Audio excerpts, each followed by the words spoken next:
เอาพี่น้องเนาะมาอยู่ที่ดินไม่ไอ้คำละคือเก่าเด้อเนาะ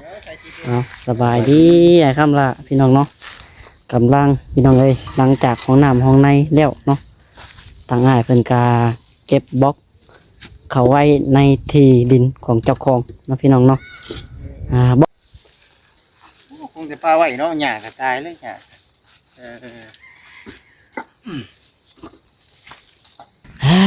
ไปเอาไปไว้อันนี้ประบัดเฮาพี่น้องเนาะบรรยากาศมาพี่ก้อนเนาะมาเบิ่งเสาเจ้าก้อนนี่มันยังนอนอยู่มันบ่ได้มันสิตื่นนี่ยังบ่ฮู้ว่าโอ้ยเนาะเป็นอะไรซะทางไอ้อ้ายเพิ่นแจ้งมาแบบใดซะยังบ่มีงบบ่เอาน้องหลักก็มาเช็คเบิ่งงานพี่น้องเอ้ยมาตรวจเบิ่งงานว่าน้องๆเพิ่นเก็บเบิดบ่อเครื่องเอาเมื่อบ่เบิดช่ำพี่น้องเนาะทีมงานก็ได้เอาเมื่อน้องแม็กกับน้องเคยทองเนี่ยโอ้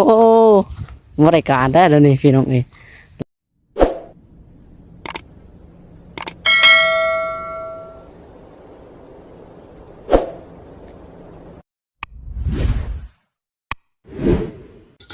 เอาพี่น้องเนาะมาอยู่ที่ดินไม่ไอ้คำละคือเก่าเด้อเนาะเอาสบายดีไอ้คำละพี่น้องเนาะกำลังพี่น้องเลยหลังจากห้องน้ำห้องในแล้วเนาะทางอ้ายเพิ่นกาเก็บบล็อกเขาไว้ในที่ดินของเจ้าของนะพี่น้องเนาะบล็อกยังเหลือจักก้อน80ปลาย80บ่โอ้นับเบิ่งแล้วเนี่ยนับพี่น้องนับเลยนี่เนาะนับไว้ข้างในดีแล้วนับไว้มันเก็บทอนไว้เอาน้องใส่ละเอาด้วยเปลี่ยนกันเด้อเฮาเด้อสบายดีเชื่อเปลี่ยนกันคนซอยอ้ายเพิ่นบ่คนซอยเพิ่นก่อนเลยแล้วก็อยู่ในที่เพิ่นอยู่เนาะนี่เนาะแม่น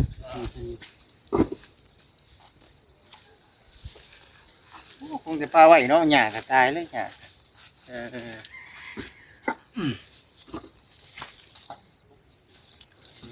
นี่จะปูอ่ะนี่เนาะเหยียบได้ป่ะบ่เข้าบ่เข้าหรือเข้าอยู่เดี๋ยวบ่เข้าซะอยู่บ่เข้าไปใส่งานเรียบร้อยของน้ำทีงานเรียบร้อยเปิดสดเรียบร้อยเนาะเรียบร้อยโอ้โตหลักนี่ก็บ่ได้เมื่อติหลังล้านทีมงานก้อยโหดอะไรอย่างวะแต่อยากเมื่อเนาะลืมหลักล้านมันบ่ได้หลายมือคนมือเดียวมันบ่ได้เห็นกันโดนบ่ได้เห็นกันได้เนาะมาคำหน้ากินฮอดได้เอาไปมานี่เนาะเอาไปใช้เบิดบ่ได้หาเนาะคำหน้าเบิดแล้วมาไปใช้เบิดบ่ได้หามื้อนี้ซ้ำนึงแน่มื้อนี้มันนี่บ่กับบ่ตี้เลยพี่น้องเอ้ยเนาะเรื่องที่บัดการงานอยู่ทางอื่นเพิ่นว่ามาพี่บัดยังว่านี่ในเฮ็ดเลี้ยวนะแม่เอาบัดมากินขี้เข็บกินเลี้ยวนะแม่ระวังเลยเบิ่งเด้อเด็กเฮ็บจักมื้อนี้เนาะเข็บไปจักติเด็กเฮ็บจักมื้อนี้จำเป็นตอกนี่แหละโอ้ยระวังเด้อตายบ่ค่อยเลยก่อนวะบ่ทำไรปลายปลายเติมหนึ่งอยู่ได้ล่ะ80ปลายก้อนนั่นก็ได้โอ้ยมีในเฮ็ดกี่ดอกคำมันเดือนะแม่นมันเรือบ่แม่นเรือนเสายังตั้งกระโหลอยู่เนาะ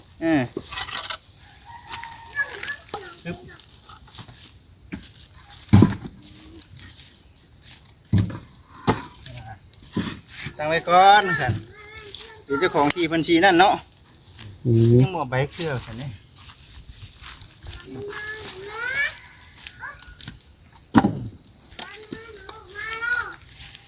จับบ่บ่ดีบ่นักสายมันน่าบ่เห็นเป็นว่าเนาะนักคือเก่าได้เนาะยั่วกันว่าบ่นักเนาะโอ้โตเติมหนึ่งอยู่ได้ล่ะ คือเจ้าเอาติดกันสิเลย นะ ห้อนคักห้อนดีๆพี่น้องเอ้ย เรียบร้อย น้ำตักมาใส่เรียบร้อยบ่คำล่ะ ตักใส่ มา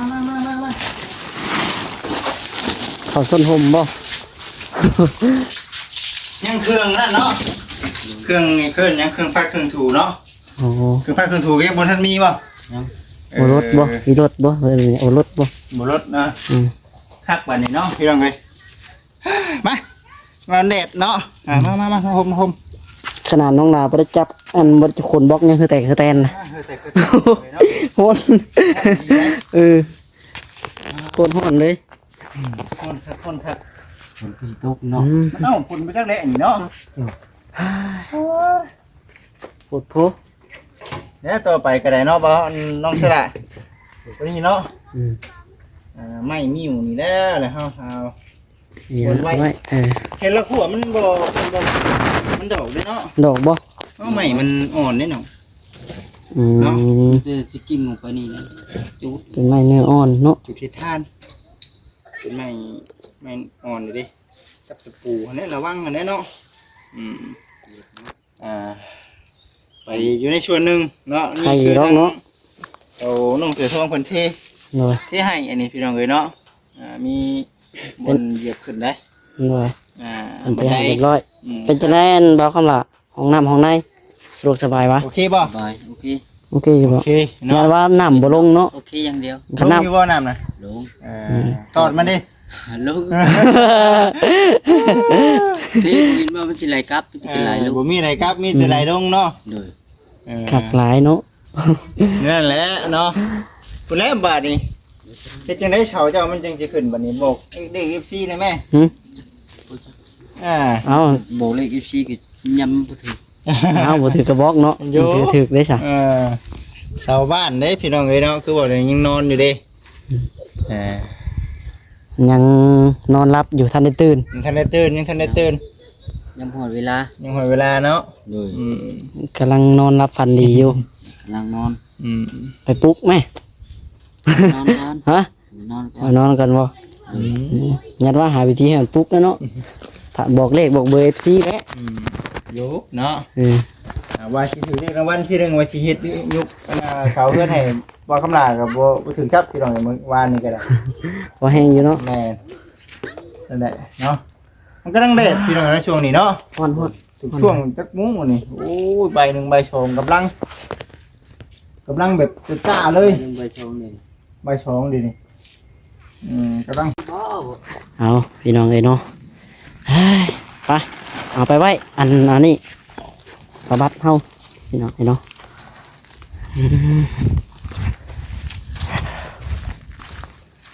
มาเบิ่งอยู่ที่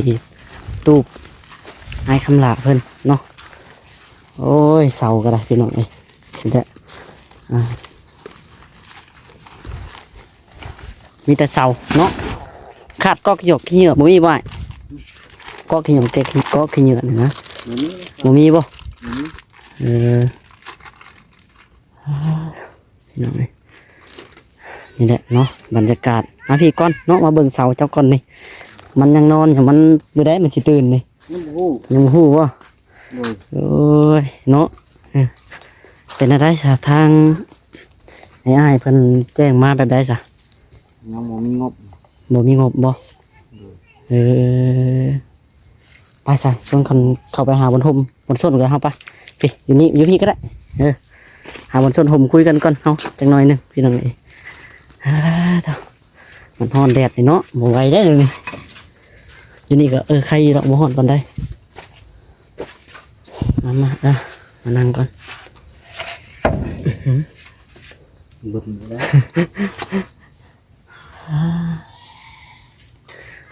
มีภายในเขามามื้อนี้ บัดจิตแล้วก็เว้าเวียงตุชิด มาจิตบ่เวียงตุสิตบ่ทางบ่แสนบ่ได้ ยัง ยังบ่เห็นบ่มื้อนี้ ยังบ่เห็น บรรยากาศตอนแดดๆพี่น้องเอ้ยเนาะอะไรขย่อยว่าคำลา แล้วน้องหลานอยากถามเจ้าเป็นอิหยังกับผู้ที่เสียชีวิตเมื่อวานนี้ แล้วแบบดองกัน ดองบ่ โดย เออเฮ้ยเนาะเจ้าอันจะได้เป็นดองเพิ่นเออ ดอง เพราะว่าพี่น้องเอ้าไอ้คำหลากลับมาเมื่อวานนี้น้องหลานเอ้า ตกใจเลยและเรื่องเฮือนเรื่องชานพี่น้องเนาะก็ยังขาดงบขาดหยังหลายอยู่เนาะแต่จะได้ไอ้คำหลาอันความรู้สึกตอนนี้เป็นจังใดแค่ไหนกลัวเก่าแล้ว ฮะ ใครกลัวเก่าได้ หักใครก็เก่าเนาะ โดย เออและอยากถามความใฝ่ฝันของอ้ายในตอนนี้อยากได้อีหยังตื่มบ่ มันจะได้ตื่นในวันนั้นจักมันบ่ฮู้ใหญ่พุ่นเนาะ เออบอกเฮาถามความฝันเจ้านะความฝันหรือว่าความคิดนะบางเทื่อความฝันเป็นจริงนี่จ้ะเจ้าอยากเห็นหยังในตอนนี้ อยากเห็นนี่อยากเห็นเฮือนเลย เออ ใส่เฮือนกันนี่เห็นเฮือน อยากให้ความฝันหรือว่าความคิดของตัวเองเนาะ โดย อยากให้เฮือนให้มันแล้ว โดย อยากให้มีได้มีคือได้อยู่คือไทยบ้านไทยเมืองเพิ่น แม่น ไม่เนาะแล้วเพื่อนหลังนั้นเป็นเพื่อนของไผ่หลังนะนั่นนะฮู้บ่ เป็นเฮือนของเขาไม่ละ อ๋อคนในบ้านนี่บ่ ในบ้านพี่น้องกัน อีกเดียวก็จะเป็นหมู่บ้านเนาะแต่เนาะมีหอเทือนเลยพี่น้องเอ้ยไอ้คำหลากตอนนี้ก็มีแต่เฮ็ดห้องน้ำเนาะห้องน้ำเนี่ยเพิ่นได้แจ้งงบบอกอยู่บ่ว่าเบิดเท่าไหร่ เบิด20,000นี่แหละ 25,000 26,000 โอ้โหถือว่านักเติบแล้วเนาะพี่น้องต้องฮอนห้องน้ำในกันลาการเรียบร้อยเนาะเสร็จสิ้นเป็นหน่อยใส่สะดวกสบายเนาะมีแต่บนพักบนเศร้าเนาะเวลานอนกลางคืนมันบ่ฮ้อนปะโทบ่ไอ้นี่ ฮ้อนอยู่ ฮ้อนอะไรเนาะ กรมประตูก็สบายดีแค่นี้ เออ ประตู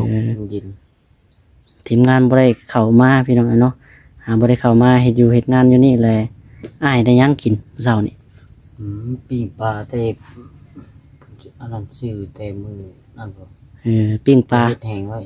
เฮ็ดแห้งไว้ตอนเที่ยงนี่สิจ้ะกินข้าวอะไร งานก็กินข้าวเช้าวัง หากินข้าวเช้าวันนึงนี่ ลูกชายเลยจ้ะมันกินหยัง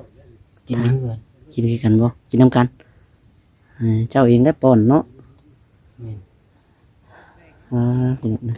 ผลงานอ้ายเพิ่นเนาะนี่แหละมันแห้งกะตอนแรงกวาดโคมกันนะจูดอ้ายเอ้ยอันนี้ บ่แรง 4 กลางคืนใกล้ๆค่ำ ค่ำๆจูดมันจังบ่ฮ้อนปานใดตอนประมาณ4 โมงนะ5 โมงแดดนอนกวาดจูดเก็บกวาดจูดมาแล้วเดินบ่ให้มันมีหนอกมีน้ำอย่างนี้กวาดจูดรถตัวไหนมันสิแปลนเฮานั่นแหละเฮาอยู่แปลนไปแปลนเจ้าของอยู่เด้พี่น้องเอ้ยทางไอ้เพิ่นก็บ่มีทางใดเขามาแจ้งเรื่องเตรียมสิตั้งเสาเรือนบ่ ๆยัง ยังบ่มีเลยยังขาดหลายเนาะพอแต่ได้แต่เสาตอนนี้ก็ได้แต่เสาก็ทางทีมงานไอ้เพิ่นก็กำลังซอยพยายามซอยพี่น้องเอ้ยให้ได้ตามความฝันของอ้ายเพิ่นเนาะถ้าว่ามันสิเป็นไปได้เนาะจังใดก็ให้อ้ายแหละอยู่กับตัวอ้ายเองแล้วก็บุญวัสนาเนาะ แม่น ถ้าบุญวัสนาเพียงพอ สำนี้ได้สำนี้ แม่นถ้าบุญวัสนาได้ก็อาจสิแล้วเฮือนซานนะ แม่น เนาะอันนี้ก็เฮาก็นี่ได้พี่น้องนี่สิ่งที่เฮาบ่เคยได้มันยังได้มาเลยน้อยเนาะ แม่น เป็นดินเป็นห้องน้ำยังได้มาเลยเด้เฮาก็ต้องยังได้ อดทนเนาะถือว่าได้อยู่สำนี้กับป้า ตั ตัว วใจฮะ ถือว่าอุ่นใจเติบหนึงนะเนาะอุ่นใจเติบหนึงนะได้พี่น้องสำหรับน้องล่ะเบิ่งนี่ก็ได้เนาะมีน้ำมีในให้ใส่บาด ไม่ใช่ ก๊อกเพิ่นก็เจาะให้แล้วเนาะ แม่น พี่น้องนี่ทางบ้านอ้ายทางเฮือนไอ้คำหลักก็ไกลจากบ้านเติบเลยเนาะไกลเติบเลยพี่น้องเลย ประมาณลัก คัน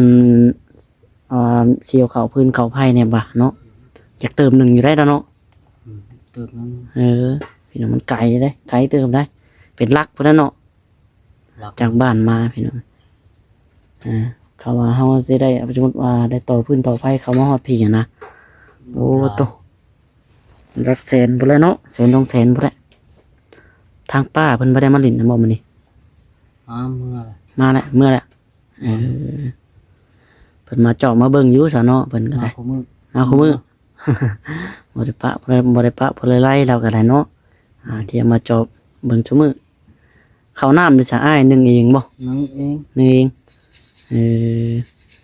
นี่แหละมีถ่านมีหยังเรียบร้อยเนาะไข่เนาะพี่น้องถ่านหนึ่งกับถ่านดังไฟเด้อ้ายเพิ่นซื้อมาให้บ่หรือซื้อเอง ยังซื้อมาเทเดินเลย ทำมาเวียงเพิ่นซื้อมาเนาะใครได้เนาะหนึ่งเขาวหนึ่งน้ำเองเฮ้ยพี่น้อยเนาะบรรยากาศฮ้อนหลายน้องหลาก็ได้ไว้ส่วนอ้ายเพิ่นจูดขยอกขยเยอะก็บ่ไหว้ดอกพี่น้องเนาะตอนแรงแล้วกัน ปุ๋ย เนาะ ห่อนตื้ม จูดไปแห้งฮ้อนตื่มบรรยากาศให้บ่เข้าเลย ตอนนี้ก็โอ้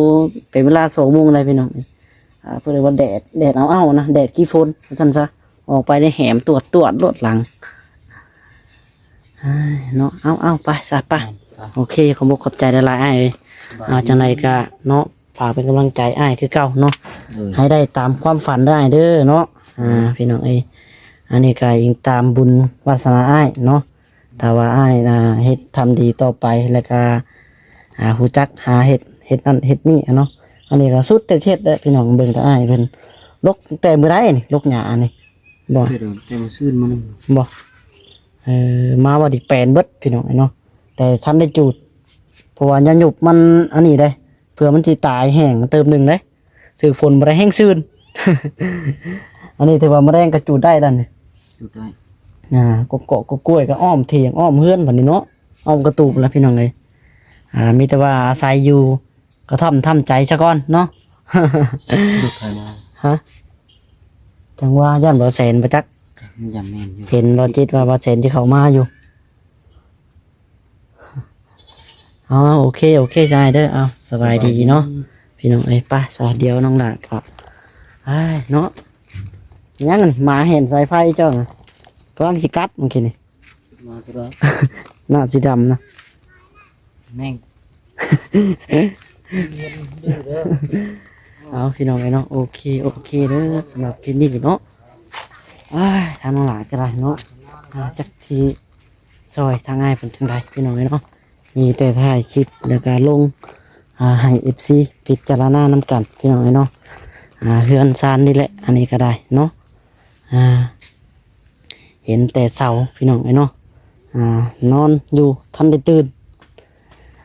น้องหลานก็มาเช็คเบิ่งงานพี่น้องเอ้ยมาตรวจเบิ่งงานว่าน้องๆเพิ่นเก็บเบิดบ่อเครื่องเอาเมื่อบ่เบิดช่ำพี่น้องเอ้ยเนาะทีมงานก็ได้เอามือน้องแม็กกับน้องเคยทองเนี่ยโอ้บริการได้แล้วนี่พี่น้องเอ้ยหลังร้านกับป้าอยู่พี่บาทนี่เท่ามีกบกล้วยกบหยังไงอ้อมหมดแหละพี่น้องเอ้ยเนาะไปโอเคพี่น้องสำหรับคลิปนี้เด้อต้องลาสิขอตัวลาไปก่อนพี่น้องเอ้ยจังไรการอยู่ดีมีแฮงเบิดสุขสู่คนพี่น้องสำหรับคลิปนี้ก็ขอกลับคำลาพี่น้องเนาะด้วยเนาะทางบ่อแสนเข้ามาเลยพี่น้องเอ้ยเนาะสบายดี